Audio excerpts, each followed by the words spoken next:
Good to have everybody here for our second webinar as part of the enrichment program to support you, the volunteers, to be better trained and have a better and broader understanding of the situation of asylum seekers in the UK and around the world. The first session, an intro to asylum seeking, was about 6 weeks ago.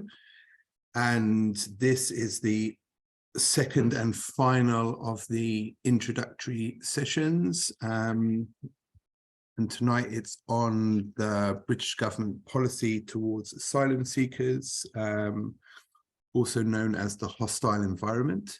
This week is Refugee Week. So you may have seen on media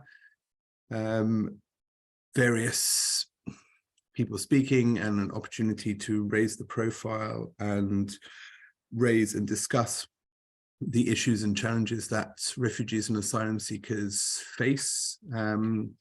We are very lucky this evening to be joined by Jo Gowers. Jo is the Asylum and Refugee Support and Advocate at St James's Church in Piccadilly, and also a community organiser.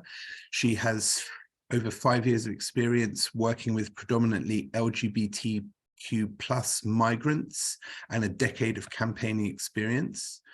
Alongside this role, she works in local government with a focus on public health for migrants in home office hotels.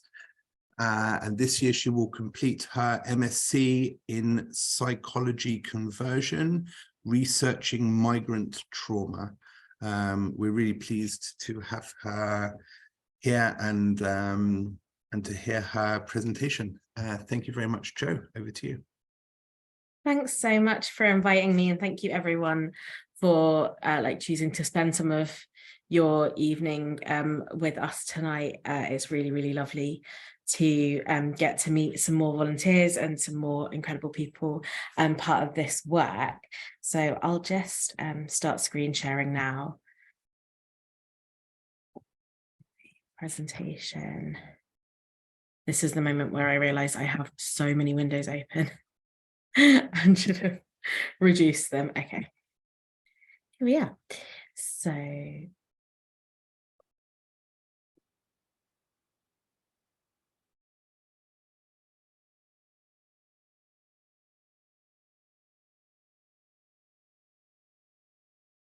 is that looking good for everyone?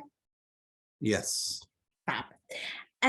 So hi, I'm Jo. I work at St James's Church Piccadilly and also work with migrants in multiple different ways. And this is a presentation I kind of put together for members of the staff that I work with in the church, and also members of the congregation and volunteers that we work with, to kind of better understand the context that we're working in.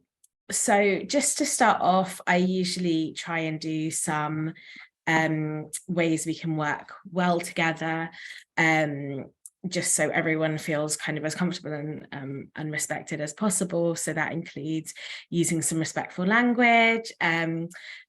Asking questions is super encouraged. You can either ask throughout if you raise your hand, or we also have a good amount of time for asking questions and some interactive parts later, and we're not assuming anyone's experiences here. Please respect people's pronouns and share yours if you're comfortable. I go by she, her. And also, if there's an issue with something you've had, or if you feel like some of these principles haven't been met, then please let myself or Nick know, and we'll try and address that. So today we'll cover what the hostile environment is, what it looks like, and what Britain's role in migration is.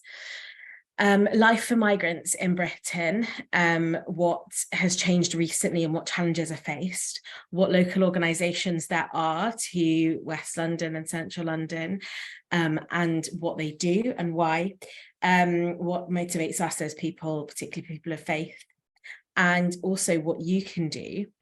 And just before I go to definitions, I'll kind of touch on my work a little bit to get it out of the way more than anything. So like Nick said, I worked at St James's Church, Piccadilly, which is quite nice and close to us on the synagogue, for the last 5 years, and migrant solidarity has been part of our work since 2016, or at least regularly again since 2016. We, as a queer affirming church, support a lot of LGBTQ plus asylum seekers, and also previously ran a breakfast for people with no recourse to public funds. And that is all a lot of language. And I thought maybe it might be useful to start off with some definitions, because let's not assume that the difference between those things is really obvious. And these are from the International Rescue Council, these definitions, and I don't super love them, and I don't super love the language, all of the language in it, but they are kind of in line with what is most widely used. And then I'll talk about the language that I choose to use after. And I know I looked at what the last presentation you had, and it had mostly similar but slightly different definitions, which is funny because that's like in lies the problem. So the International Rescue Council defines an asylum seeker as someone who is seeking international protection from dangers in their home country, whose claim for refugee status hasn't been determined legally. Asylum seekers must apply for protection in the country of destination, meaning they must arrive at or cross a border in order to apply. A refugee is someone who has been forced to flee their home because of war, violence, or persecution, often without warning. They are unable to return home unless and until conditions in their native lands are safe for them again. And an immigrant is someone who makes a conscious decision to leave their home and move to a foreign country with the intention of settling there. Immigrants often go through a lengthy vetting process to immigrate to a new country, and many become lawful permanent residents and eventually citizens. So essentially, you have to migrate, you have to leave your country of origin in order to claim asylum. People will typically be an asylum seeker while they're waiting for the outcome of their refugee status or of their asylum claim, and then they'll be a refugee if they are granted that status, and those are only possible on a few particular under a few particular umbrellas, which is usually violence, war, or persecution. And I typically use migrant because I think language is important. I think part of it is around reclaiming the term, and I think we see a lot of negative connotations and narrative around migration and migrants, but also because I think regardless of whether people are coming because they are directly fleeing war or because they're looking for a better life, people still deserve to be treated with humanity and dignity and respect, and be able to move safely. So what is the hostile environment? This is one of the most evocative images of the hostile environment to me, and I think some of you might remember it. And it is the vans that were driven around highly racialized areas with a lot of migrant populations that were said go home or face arrest, and with a number to text, and named the number of arrests around immigration in that area. And that was just such a stark physical demonstration of what the hostile environment became. But what is the hostile environment?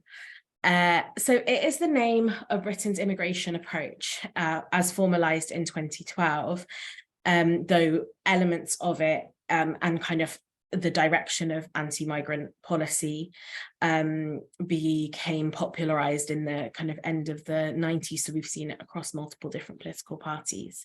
And it aimed to make Britain less desirable as a place for migrants to come to. And it initially started around trying to make the quote itself, hostile environment, comes from Theresa May, who at the time was the Home Secretary and then became the Prime Minister later on, saying that essentially she wanted to make Britain so hostile that people who were here without citizenship or papers, without secured immigration status, would find it so hostile that they would want to leave, essentially be forced out. And in reality, what this did is it made ordinary citizens border guards, and it initiated borders as part of everyday life. So whether you are applying for a job, you're asked about your immigration status. Whether you're looking to get a mortgage or rent a flat, you are asked about your immigration status. If you are seeking healthcare, you are asked about your immigration status. So everyone from teachers to nurses to employers then became immigration guards, like became border guards as part of the hostile environment. And over the last decade, we've seen this develop to not only target so-called like illegal immigrants or people who are here without papers, but targeting racialized people in general, and particularly particularly now asylum seekers and people who are moving here recently. So we see people being housed in barracks and in hotels, removing the right for asylum seekers to work, the Rwanda plan, which we'll kind of touch on a bit later, and even more hostility and danger faced by those coming here. These pictures here are based around this one here is on the top is a protest that was made by some of the residents who were kept in the Manston barracks. And they said, "Where is the humanity waiting for so long?" And here you can see some of the state of the accommodation that Home Office accommodation looks like. And it is run by a company, well, at least in London and the southeast, by a company called Clear Springs or Ready Homes, and then they subcontract it out to different companies to run the food, the management of the hotels, or private landlords, and so on. And often that looks like mold, rodents, no heating, being left in rooms with like basement floor rooms with no ventilation, no windows, which has led to like breathing issues. But if you're an asylum seeker, and particularly I'm using the term asylum seeker here because this is only eligible for you while you've got an open asylum claim, and you're facing destitution, you can access Home Office accommodation and subsistence money for either £9.50 a week if you're in catered accommodation, or £45 a week if you're in uncatered accommodation. And the majority of people, unless you've been here for more than a year and get the permission to, aren't allowed to work. Being able to leave home accommodation for more than 2 nights, for example, to visit a family member or friend. You aren't allowed to open bank accounts, to rent property, and so on. And this is what it looks like for most people. There are some exceptions. Those are people who are here on resettlement schemes. So the Ukrainian resettlement scheme saw that a very, very different system was possible and was created in a very small amount of time, where there was the right to work, decent money to be able to live off in the meantime. Housing was provided that was of livable quality, and support was provided throughout. When for Afghans, this same system wasn't offered in a similar way. Very small numbers were allowed to claim asylum from Afghanistan, but safe and legal routes have been reduced, which means that people are forced to come either through lorries, small boats, and so on. And one of the issues that comes up time and time again with hotels and Home Office accommodation is the food. And these are some photos that were taken by residents in hotels in Hammersmith and shared by West London Welcome, who are an incredible organisation, and I'll touch on them later. And this is the, I guess, quality standard of some of the food. There's things which are genuinely unidentifiable. They are reheated microwave meals with very little nutritional value, and that is given for 3 meals a day, basically. And actually, once this campaign was started, we saw a massive change in the quality of the food offered, which means that we know that they can provide better quality food, but don't always choose to without that pressure. This is a little diagram that Right to Remain created, and if you've never looked at the Right to Remain website, and particularly the toolkit, I'd really, really recommend, because it's one of the most reliable and incredible resources for anyone working with migrants, not just around asylum, but they have information on lots of different types of immigration law. But this is just a little kind of diagram of what the system looks like for most people. So they come into Britain, they claim asylum, then they'll have a screening interview, though that is potentially changing around what type of interviews people will have. Then a substantive interview, which is like a longer interview, and then an asylum decision is made. And if it's negative, then there are other options there. I'd really recommend to have a look at this video. I'll make sure that the slides are sent round after, because I'm conscious of our time, but it is a really useful summary of some of the changes that have been made recently. But for those of us trying to resist the hostility of British immigration policy and the impacts that has, there have been a lot of changes, intentionally so. And that does make it a little bit more tricky. So that looks like the Nationality and Borders Act. We've seen some asylum seekers, when they arrive, being geotagged, like essentially like a prison tag that keeps track of where people are all the time. And then the current bill is the illegal migration or illegal immigration bill, which is going through the House of Lords as we speak. And the Nationality and Borders Act reduced the rights of asylum seekers even further, extended detention rights, and we see more and more of these hostile policies being brought in. So why do we care? Like, why do we as people of faith care? One of the reasons is quoted in Deuteronomy here, which is, he executes justice for the fatherless and the widow, and he loves the foreigner, giving them food and clothing, which I think is a very beautiful and quite literal description of what both of our organizations do. For Christians, for us as Christians, we recognize that Jesus was a refugee, and this image is a piece of art that was done outside a church in America a few years ago, when the discussion around families being separated in cages at the Mexico-American border. And so it showed the Holy Family in that way. But we recognize that Jesus, Mary, and Joseph fled Bethlehem to Egypt when Jesus was a baby, and Herod intended to commit infanticide over all boys under the age of 2. In Judaism, there is a huge and long-standing history, and it's been an integral part of Jewish history, and all of us, and I use us because my dad's family are Ashkenazi and came here at the turn of the century from Ukraine and from Russia, as I'm sure many of our families did. All of us will likely have family members who migrated here for a better life at some point in the last century, if not more recently. And we see, when strangers reside with you in your land, you shall not wrong them. The strangers who reside with you shall be your citizens, shall be to you as your citizens. You shall love them as you loved, as you shall love each other as yourself, for you are strangers in the land of Egypt.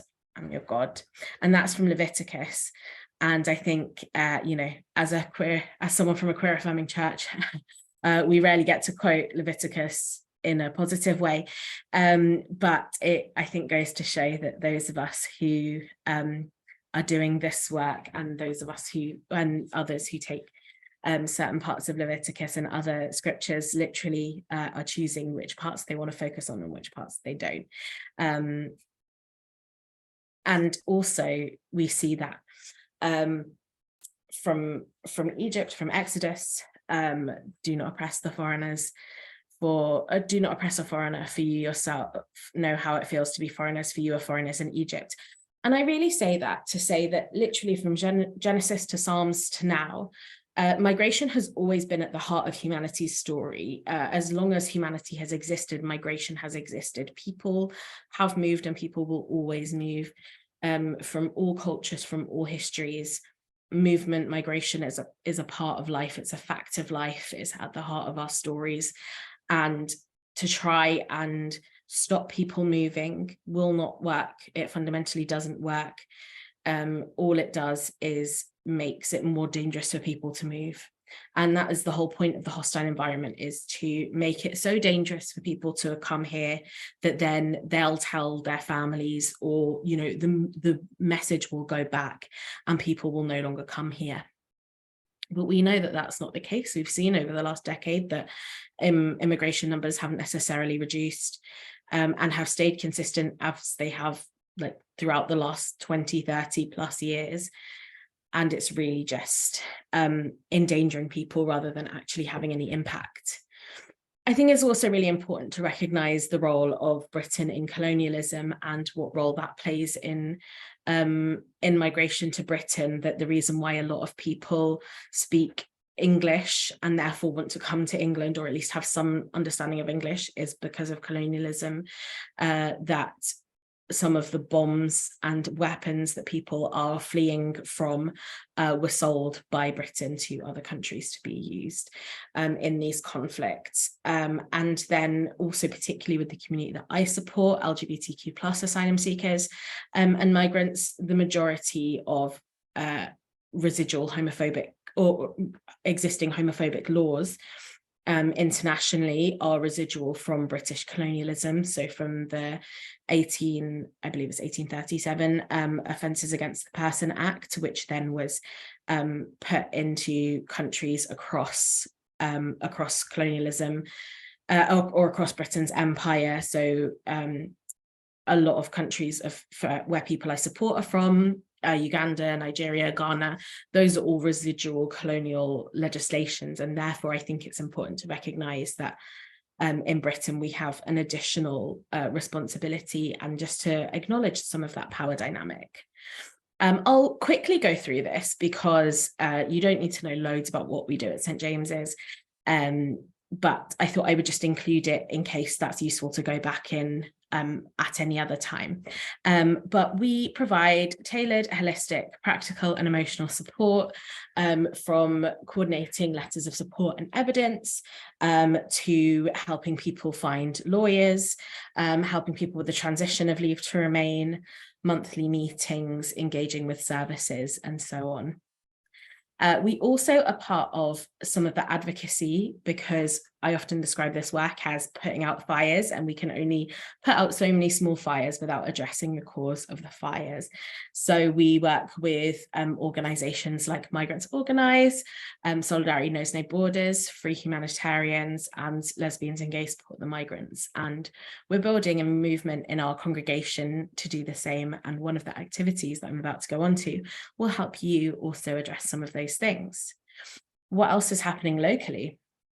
Well, we have West London Welcome, which took the photos and did the campaign that I mentioned earlier, and they have an incredible centre in Hammersmith, where lots of local residents and migrants from a range of backgrounds come, cook, spend time together. There's a lot of different casework and additional support that's available there. There's also West London Resistance Collective, who connect people to resist against immigration enforcement and raids in communities. Often those raids happen without any notice, without sufficient legal justification, without the ability for people to provide themselves with the legal support that they need to take themselves through that process.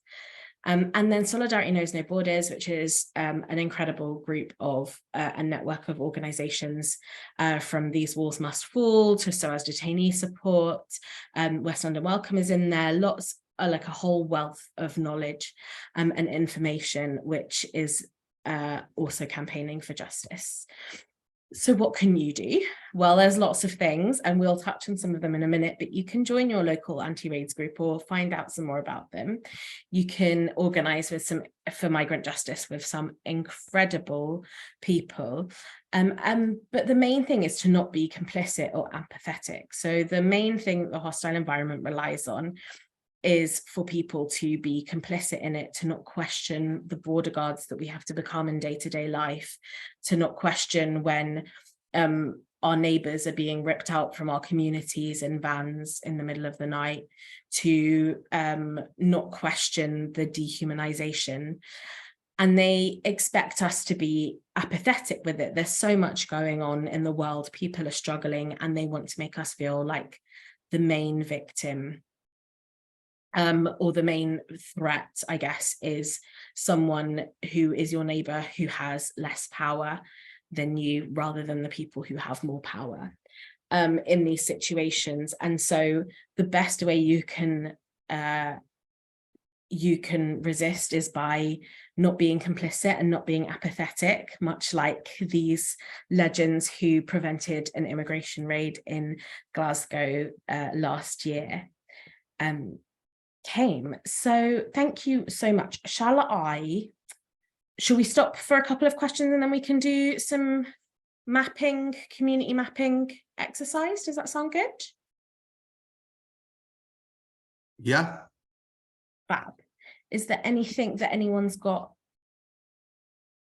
immediately coming up, or shall we, would people prefer to move on to the exercise and then we can?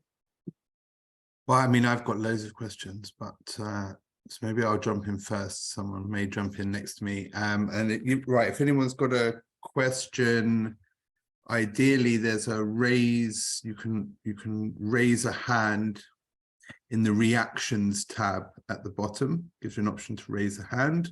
Also, you can write a question in the chat, which me or Jo will read out, and then Jo will answer. Yes, the first question from me is, so I see some polling of the British public that seems to show that public opinion towards refugees is not so low. I mean, it's not like universally supportive, but it's not, it's, I don't know, 50, 60% supportive. With that in mind, why do you think government policy is so kind of aggressively negative towards refugees and asylum seekers? I love that question. I think that it relies, because I think the hostile environment has relied on people being apathetic, and widely speaking, obviously there's been some incredible resistance, but the average person might not be particularly active in their concerns or necessarily know about it. Like, I think most people don't necessarily know that like their local hotel is being used to house hundreds of families in horrible conditions, but one thing that always works, or like works consistently, is punching down. So we see new anti-migrant narrative coming from people in power, from governments, from media, happen every time there is some sort of catastrophe or some sort of issue, whether it's Partygate, whether it's the cost of living crisis, whatever it is. We then see a politician dressed up in a in a bulletproof vest going to an immigration raid and looking really happy with themselves, or going to Rwanda to speak about their plan to house people in a different country so they can't access the legal care and support that they need. And it takes the heat off people who have that power and control, rather than people who have relatively little power and are looking for safety and a better life. Okay. Thank you. I've got numerous follow-up questions. Yeah. Let's see if are there any questions from anyone else? Otherwise, I may ask one or two more before we move on. Okay, another question for me. With the development of kind of government legislation over the last 10 or so years, to whatever extent you can look towards the future, where, I mean, what is just over the horizon? What, you know, after the illegal immigration bill, what do you have any sense of like what's coming next, and how, like, is there some kind of end of the road for this? Is there some point that the government seem to be trying to get to? Yeah, I think you know, they know that they're not going to stop migration because it's a fact of life, and you know, we see the outcome of making borders more restrictive and more unsafe. We saw that this week with hundreds of deaths in the Mediterranean, which is the most deadly border, the most deadly sea in the world at the moment, and that is by design. But so I think that is one thing we'll see in terms of more tangible, you know, maybe close to home things. Thanks, Peter. I think we'll see more detention, longer detention. We'll see, so things like they're trying to allow for pregnant people to be kept in detention for longer than currently is allowed, and detention is essentially prison, and that will be justified because people have come through irregular routes, but there are very few safe and legal routes to come here, so that is why people are forced to use other routes.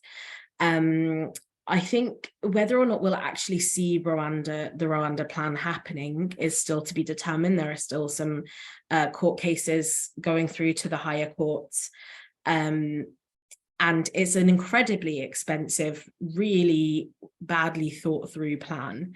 So whether or not it will actually happen, we don't know, but we know that it's something they are trying to say will and fight for. And I think, you know, but part of that is a distraction technique, really.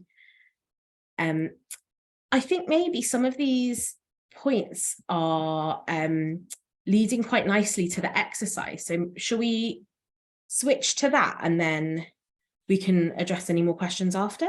Sure. Fab. So what I'm going to do is share a little page I made, and what this is a community organizing exercise called power mapping.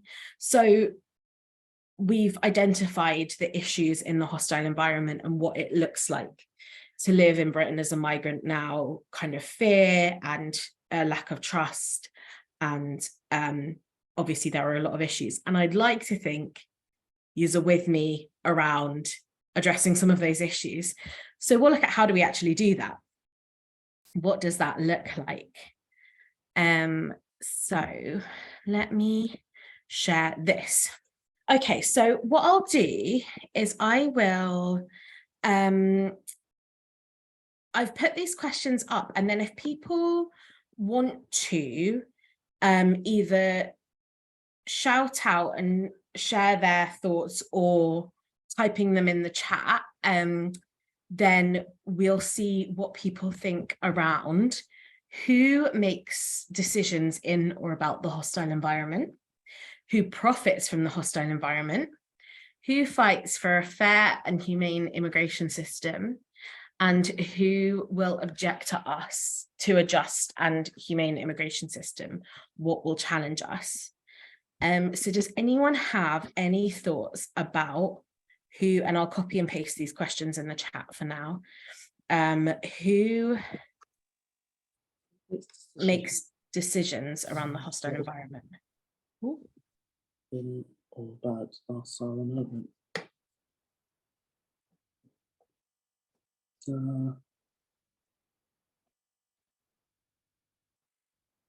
feel like I can hear someone, but I can't hear. Oh, well, it's Lucy has come off mute, but I don't know if it's because she wanted to add something. No, sorry, I just I'm That's trying right. to work it all out. Sorry. Don't worry, I'm going to mute you again, Lucy. Don't worry. Yeah, thanks. So who do we think is making decisions about these policies?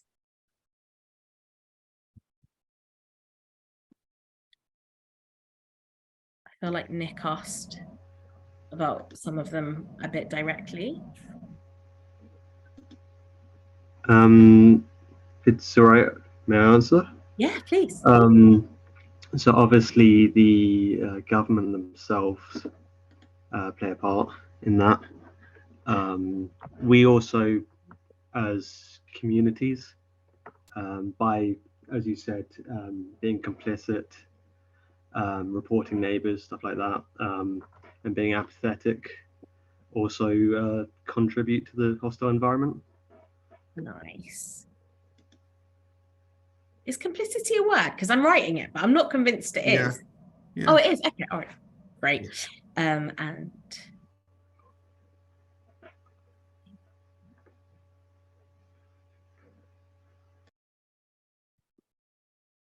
who else do we think is shaping the narrative about the hostile environment or allowing these things to go by? I mean, certainly the media. Nice.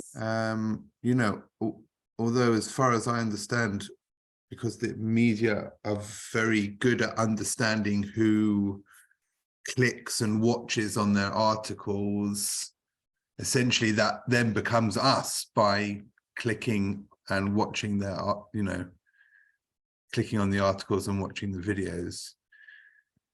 But certainly they tell that part of that story. For sure. Any other thoughts? What about the people? Sorry. That I'm assuming the far right. I mean, you know, whether it's newspapers or not, it's certainly far right.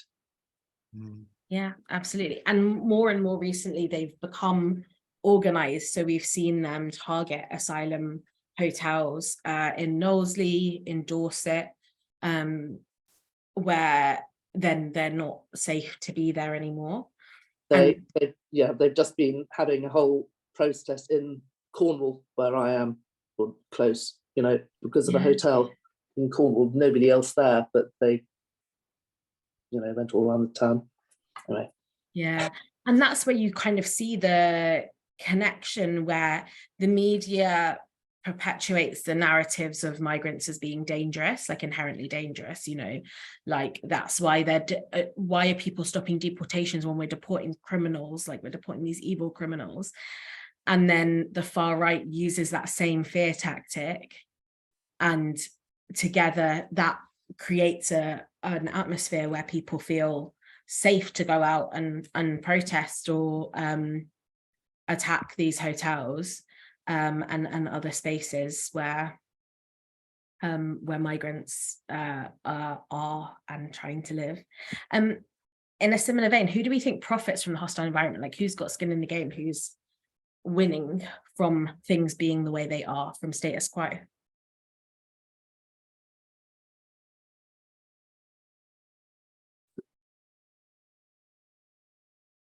Daniel?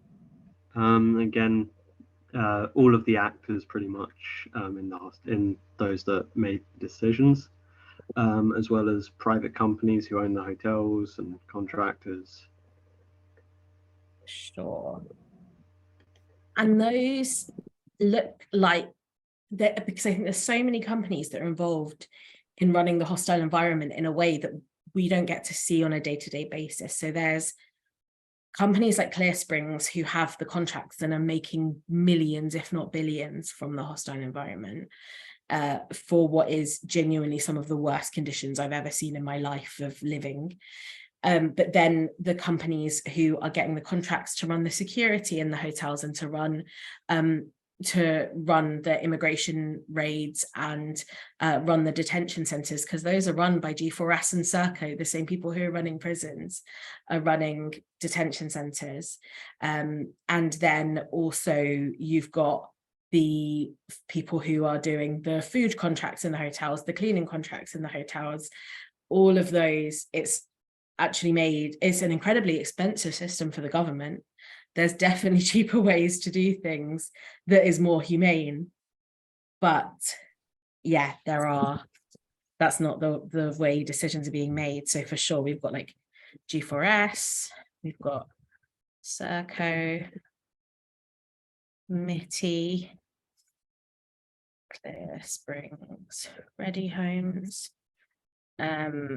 There's also, because even though Clear Springs Ready Homes are given the contracts to run the hotels, they don't actually run the hotels. They then subcontract housing managers or property managers to run them, which also makes holding anyone accountable for literally anything incredibly difficult, because everyone will blame someone else. So that's definitely a great point. I mean, it seems like politically that, you know, right of centre political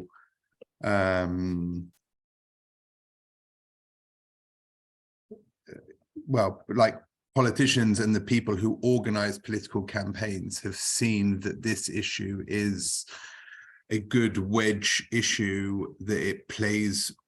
I mean, it strikes me a lot that this issue must surely just play very well in the marginal seats that the political parties know is kind of the real political battle. And, you know, the next election isn't really fought in 600 and something constituencies, it's fought in 50, 100 marginal constituencies. And I assume they do a lot of polling and get a lot of groups of those people together, and that this is an issue that plays well. I mean, because otherwise, you know, it doesn't really make sense why this is such a big issue, and you know, unless there's a real political upside for the party in power who are, you know, who are really amplifying this and making this a really central story.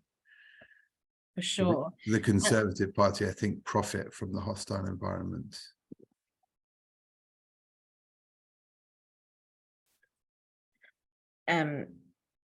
Absolutely. And I think we see that because the areas where there's the most anti-migrant sentiment typically is where there's the least migration.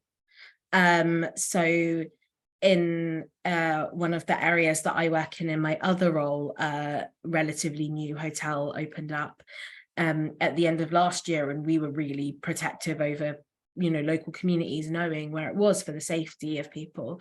And when they realized, genuinely, we were overwhelmed with the amount of support and care that was there. People were giving in donations, giving in food, clothes, you know, offering space, asking what could be done, like what support was needed. And if you give people the chance to be good, to be compassionate and caring, generally they will. But that's when that fear is taken away. And I think when that fear is played on, that's when, yeah, we see those. Okay, who do we think is supportive then? So we've got some of the, oh, that is an exciting turn of events from this page. Okay, there we go. We're good, don't worry. I know everyone was really panicked for a second, but we're okay. Who do we think supports a fair and humane immigration system?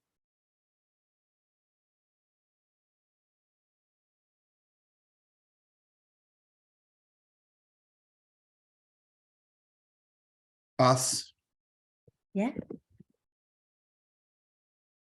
Deborah in the chat has added the left, although I think maybe Jo will be able to give some. I'm not sure that the Labour Party, which is usually the party of the left, whether it's got whether there's much daylight in its currently stated policy to the current one. Yeah, I think at the moment we've seen the same narrative more or less being shared by both major parties, but like as established, it only works if it's a vote winner, right? So they're using that narrative because they think that that is what's going to win votes. And actually what happens when we show that it doesn't win votes? and when actually it will make people lose votes. But I think in general, the left will be more broadly sympathetic than the right, even though whether or not that's represented currently in mainstream politics is another more complex and personally to me hurtful issue and more hurtful issue. But I guess there's also more to the left than party politics. So we've got like where lots of people congregate, like trade unions have actually been quite effective in the fight against the hostile environment, and some of the more recent bills. So we've got also, where are we? We're in faith space. Yeah.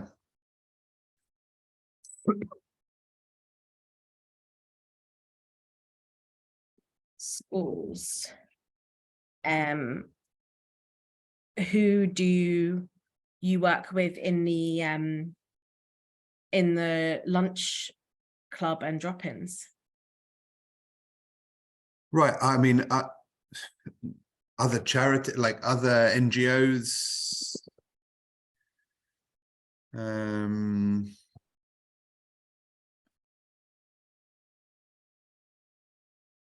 Yeah, I wonder, like, if migrant communities, are they placed, you know, I mean, obviously some of our, you know, some of the politicians leading, you know, some of the current government policies are,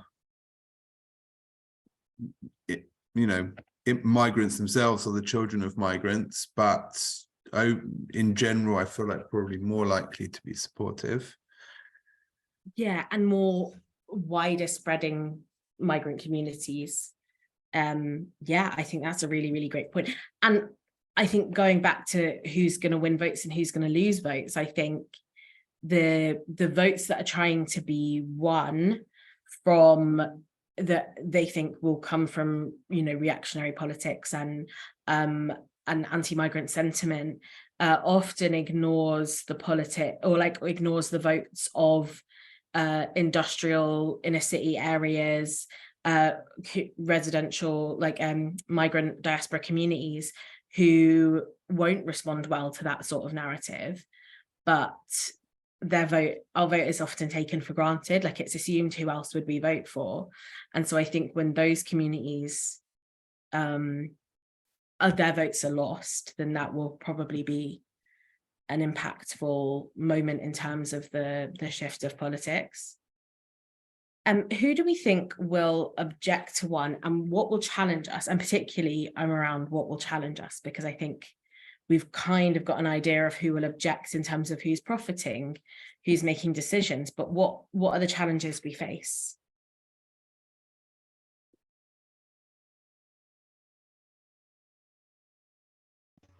Yeah. Jo, can I just add to the previous point and kind of lead in to who may object? We're saying migrant communities and more diverse communities often have better attitudes to migrants, often by having proximity and knowing people in that situation. People more are able to have empathy. So those who will object are likely to have less contact with people in that situation themselves. Absolutely. And so one way to tackle it is to make those connections between people and different communities.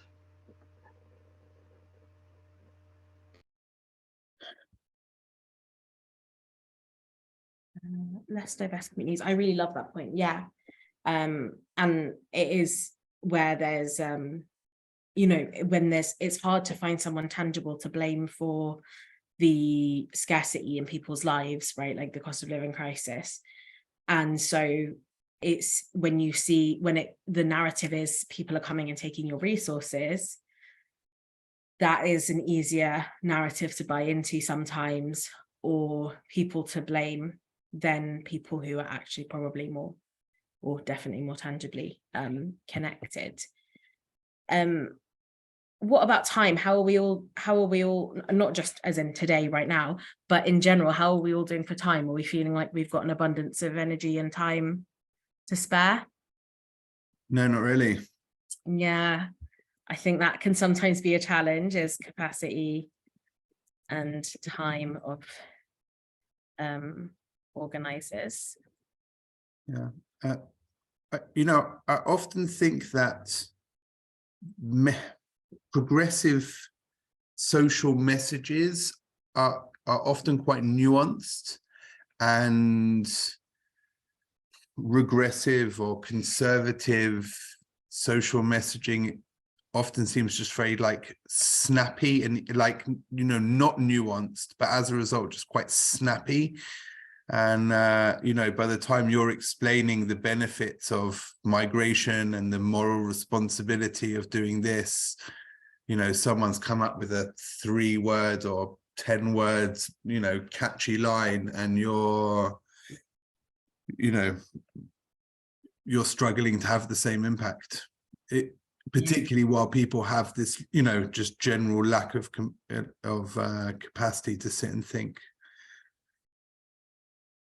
So I like that. That's a really good point. So complex messaging, and I guess how we challenge that is around what clear messaging can we use. Okay, how do we challenge? Oh, hi, Daniel. Sorry, with regards to the clear messaging, I think faiths actually provide that. Judaism, I'm definitely aware of. One of my favorite quotes is in Pirkei Avot, where the world stands on justice and things like that, and random acts of kindness. And so we have that clear messaging already built into the faith. Love thy neighbor, right? Yeah, for sure. I think we are lucky in the okay, Deborah's made a good point as well around a very small percentage of population offers support, the same volunteers come again and again, so maybe we've got a numbers problem. That in the context of migration, that sounds bad. What I mean is like support numbers problem. Yeah. Not the other. That would be a wild turn of events just at this stage in the game. Yeah, although I would say that, you know, whilst there's a small number of people maybe who come forward to volunteer, you know, how parents behave when a new kid arrives in their class, and parents might be from a different background, like the welcome, you know, the everyday behavior of people. Do you warmly welcome the parents of a new child in your, you know, in your kid's class, a new person who joins your synagogue or church? You know, someone you happen to meet in a cafe walking down the street, and you just have an opportunity to smile and be polite. I think that warmth is there. I mean, so it's not, I mean, that's who supports fair, humane system, is just kind of the everyday kind people.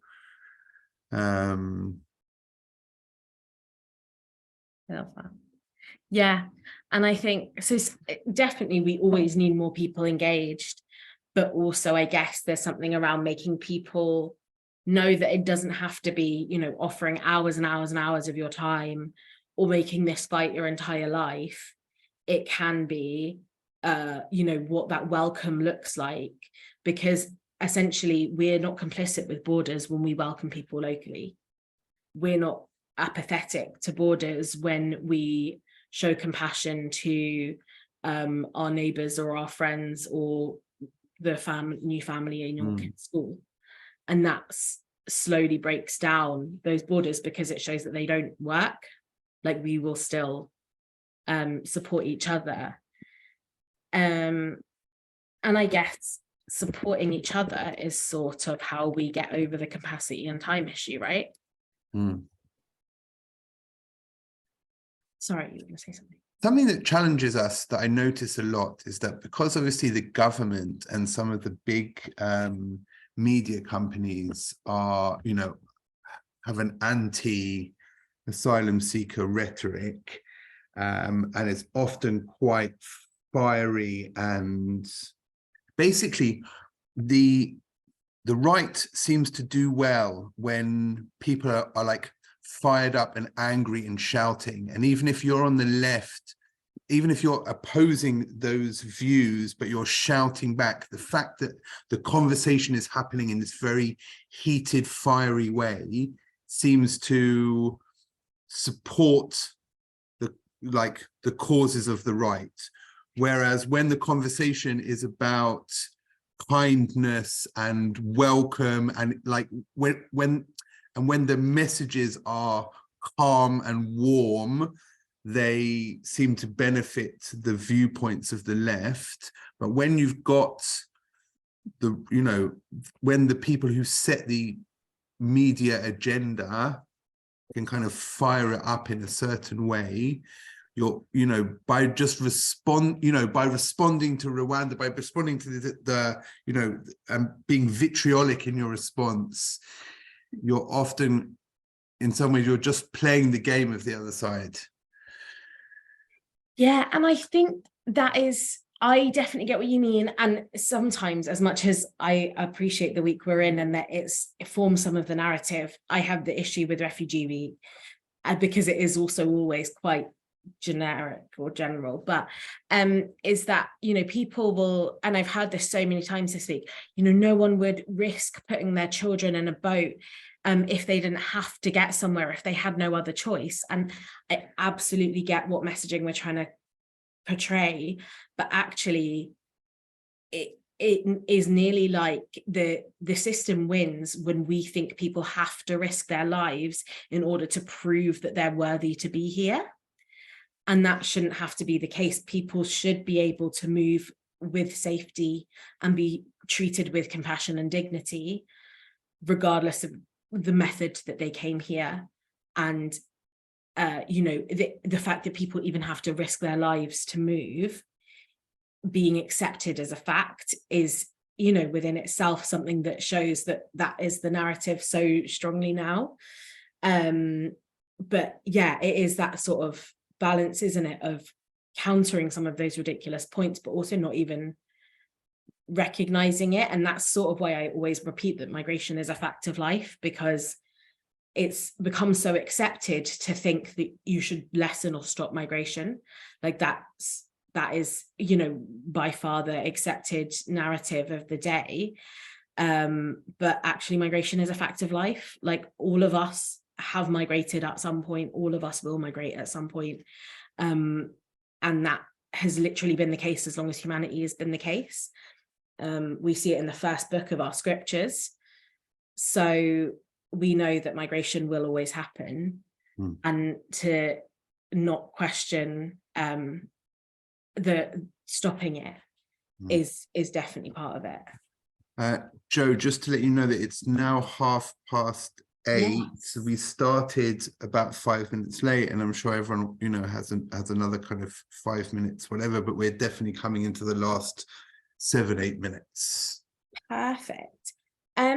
I think that this is a really great list, and it's one that I'll send round. And what I'll do, because I'll show you the one that we made. Well, this is exciting because I hadn't got this previously up. And so do I look through my files live? I'll just not do that. What I'll do is I'll send you the version that St. James's came up with as well.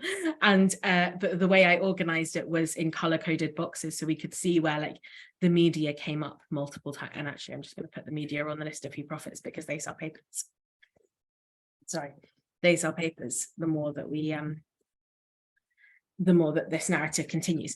So I guess the last thing to wrap this up is, how do we address some of those challenges? So if we know that what will challenge us is less diverse communities, how do we address that? I feel like you touched on it earlier, Daniel.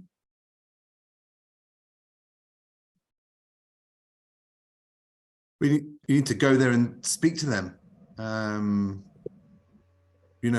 We have a lot of impact at the synagogue, hosting school groups to come and learn about Judaism.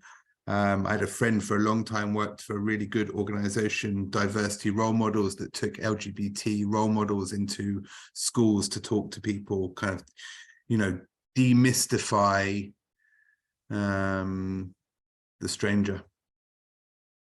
Gorgeous. Having conversations. Let's let that demystify the stranger. And that is exactly the whole point of community organizing, is that, sorry, I clicked on the chat at the same time as I started the sentence, and then obviously immediately forgot my sentence, is that the way you community organize, and it sounds very like complex and mystical, but you literally do just have conversations with people, and together build and do things. Deborah said Maga is a perfect example of who objects and challenges make migrants normal. Exactly. So the more we have this kind of narrative of like, you don't know who they are and they're dangerous, and part of the way that people were mobilized in Knowsley was that there was lie spread that there were people who were unsafe around children in the hotels, and that's what mobilized so many people.